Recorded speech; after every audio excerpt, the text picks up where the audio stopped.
Thank you for joining us for this episode of WindowCast brought to you by the National Glass Association and Window and Door Magazine. My name is Rachel Vitello. I'm the associate editor for Window and Door Magazine as well as Glass Magazine. And I'm joined today by Amanda Klinger, the MITRE Foundation Program Manager. How are you today, Amanda? I'm doing wonderful, Rachel. Thanks for having me today.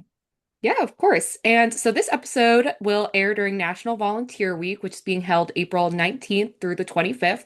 So we're very excited to be talking about the MITRE Foundation. You know, you guys do so much philanthropic work, and there's always volunteerism involved with that. So to kick us off, I'm hoping you can just tell us a little bit about MITRE Foundation, when it was founded, and kind of what its overall goals are. Sure, absolutely. MI Windows and Doors has been philanthropic for decades, really. So in 2015, they decided to formalize that and they founded the MITRE Foundation. So we focus on four main pillars. Those are community outreach, hero support, children's well-being, and cancer support. And since inception, we have volunteered over 38,000 hours and donated over $21 million to the causes that we support. Oh, wow. That's awesome. So and with that, tying in the National Volunteer Week aspect, how do employees of MITRE Brands and executives and everyone involved with that company, how do they get involved with the foundation and the volunteerism?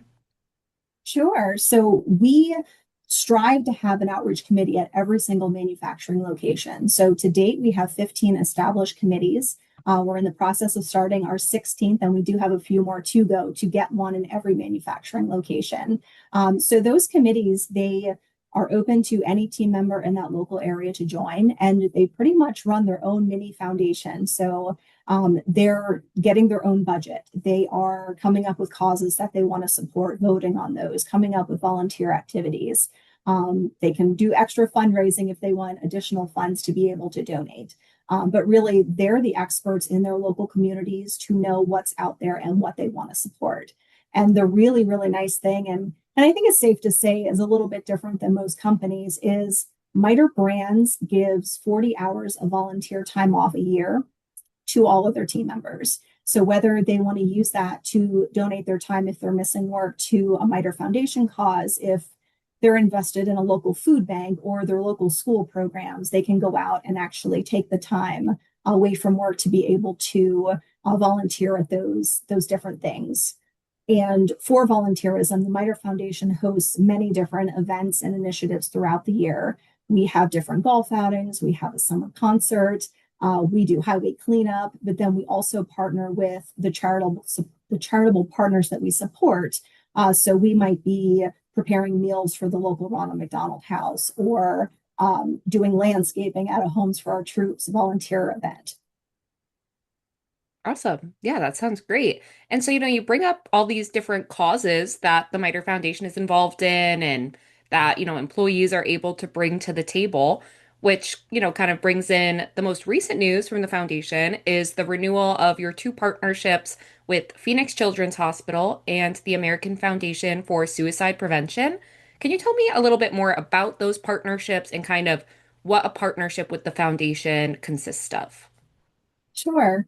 So, Phoenix Children's Hospital, we've been partnering with them since 2019, and we believe in the great work that they're doing in Arizona. So, when it came time for a renewal of this contract, we shifted our focus a little bit. So, the funding that we're giving them over the next 3 years is going to go towards Camp Rainbow. So, Camp Rainbow is a week-long camp for kids who wouldn't be able to attend a traditional camp because they're going through, they may have cancer, they may have a blood disorder, and they need medical care. So it's still a camp. They're running around being a kid, singing songs, playing sports. But there are doctors there that they can still get the medication they need. If something happens, get the care that they need. The really cool part about this, too, is that the other kids that are at this camp are going through similar situations and hardships that they are. So being able to connect with their peers, it's really special to witness. I had the opportunity to go there last year, and it's hard to put into words. You're sitting there watching the kids sing and just have the best time of their lives. And, in the back of my mind, being reminded that they're going through or have gone through unimaginable things, with the hardship that they had. But they're just kids being kids, so it's really impactful to be there and actually witness that. So that's Phoenix Children's Hospital, American Foundation for Suicide Prevention. This was kind of a light bulb moment for us, and we only started supporting them in 2024 when we realized that we weren't really doing anything in the mental health space. And mental health struggles, they're prevalent. Suicide rates are horrific.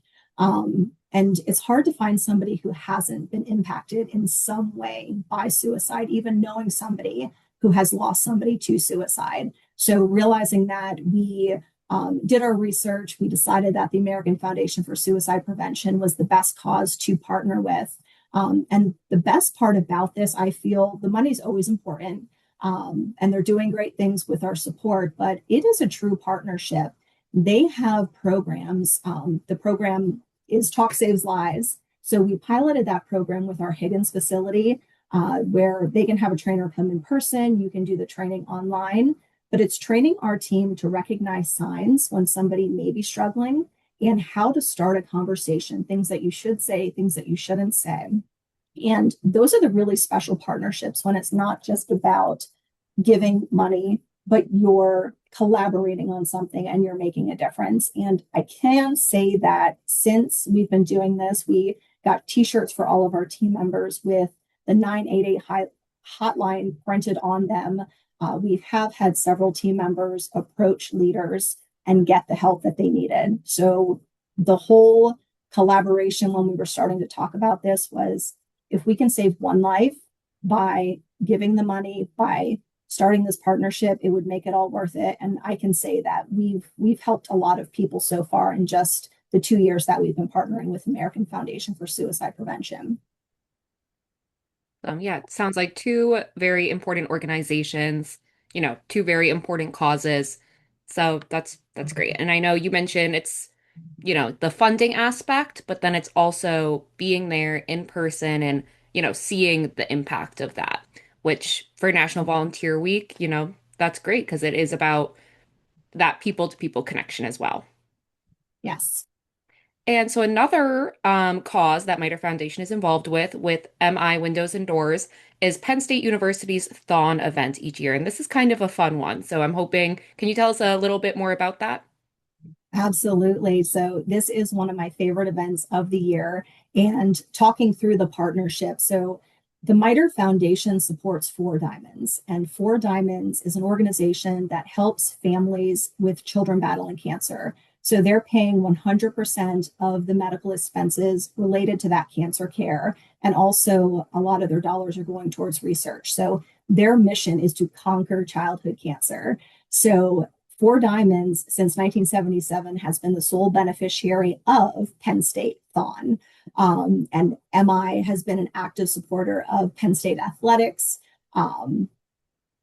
We have a ton of alumni. I don't even know the right word there. We have so many people who have actually gone to Penn State. So between the Four Diamonds connection, the Penn State connection, people, going to college there, and also the Penn State Children's Hospital is in a lot of our backyards for those team members in Pennsylvania. It's really this full circle moment, supporting the cause. And talking specifically about Fawn, we host their talent show. We supply them with co-branded fanny packs for all of the dancers to wear. And then we also usually have a few seats in one of the seats in the suites. So we kind of rotate team members out that they can go and experience the event. And again, it's mind blowing because they're raising so much money. 2026, they raised over $18 million. Since inception, I believe it was over $272 million. And these are students, these are young adults that are putting this together, this well-run event, and raising that much money. So it is a very special cause and an overall organization. Yes, definitely. And can you tell us a little bit more about the actual, event itself, the kind of dancing and all of that? Sure, absolutely. So they usually have a kickoff event where everyone's sitting down, and then they do the countdown and everyone stands up and they're on their feet for, I believe it's 46 hours. I might have that slightly skewed, but the dancers are on their feet for that long. So throughout the 3 days, there are different, they have national acts that come in. They have a lot of the Four Diamonds kids who have either gone through their treatments and, they rang the bell and they're no longer sick, but they keep coming back year after year to inspire the other kids who are still going through treatments and battling cancer. But there's a lot of the kids there, the dancers there. They have usually the football team, the hockey team, every activity that they can have at the school, they have them come out and collaborate with the kids and meet and greet. And it's just this really high energy event over the course of the 3 days until, of course, the finale, where they let them all sit and then they announce the total amount that they raised. Wow, yeah. That definitely sounds, you say high energy, I'm like, that Yes, definitely sounds, you need a high energy for 46 hours straight. absolutely. And so with, events like the Thon event and then your other partnerships as well, how important is volunteerism to the foundation and these partnerships that you're fostering? It's so important. I mean, it really connects us to the communities that we're supporting. And as a private foundation, we talked about the money already, and the money is very important. We can't do anything without funding. But really creating these meaningful connections, and personally investing in their cause, we're amplifying our impact together. We're going to do way more together than we can alone. So I think it's vital. And we all joke that we wish we had more hours in our day. Everyone with the foundation, we are volunteers, we have day jobs. If we could just go out and do these things, we absolutely would. So that's probably our one regret, that we don't get to go out as much as we would like to, because it is vitally important. Definitely. And, earlier on, you had mentioned the different committees, throughout the company that the different locations have. So I'm curious, with your employees who are volunteering, have you received any feedback from them, about what their personal experience has been like? Sure. And we do have a lot of the same team members year after year that want to go and volunteer at the same events. So them wanting to come back definitely tells me that they're getting fulfillment out of it. But a lot of the feedback that we get is, you lit a fire under me that I want to do more now. I want to push myself, find other organizations to support and just, do better individually. I remember our biggest event, our fundraising event in 2019. I was just in marketing. They needed extra hands, and I went and attended. And my jaw was on the floor the entire time. The generosity in the room was just incredibly impactful. And 2020, I actually started to lead that event. So I know what to expect, but having new volunteers come in, I kind of watch them during the event, and I can't wait until it's over to ask them, what their thoughts were, because they're all having that same experience that I did. And, you know, in our industry, there have been ups and downs in the window industry, COVID uncertainties. We weren't sure what was going to happen. Right now we've been in a slump a little bit here for the last couple of years, but the giving hasn't slowed down.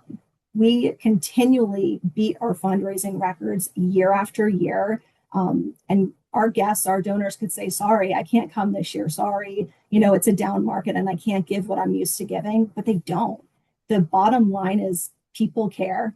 And the most humbling part about it is that they're trusting the MITRE Foundation with their hard earned money, because they know that we're going to find great causes to support. So it's incredibly impactful from the volunteers that come and experience, as well as our guests and our donors that are consistently keeping us afloat and helping us make a difference. Definitely. Sounds like it's really, a team effort between the employees who are volunteering and, the donors and everyone involved across the board. Absolutely. So, looking ahead to the rest of this year and further in the future, what's next for the foundation? Are you just going to, work on strengthening existing partnerships? Are there any new partnerships coming down the pipeline? Anything that you can tell us about? Sure. So, I mean, honestly, the sky's the limit. Sometimes we have so many, we want to do this, we want to do that, and trying to rein ourselves in for the time we actually have. I know that, we want to figure out ways to raise more money so that we can give out more money. We talked about American Foundation for Suicide Prevention. So I know that's a big push for 2026, getting the Talk Saves Lives training classes nationwide throughout all of our plants.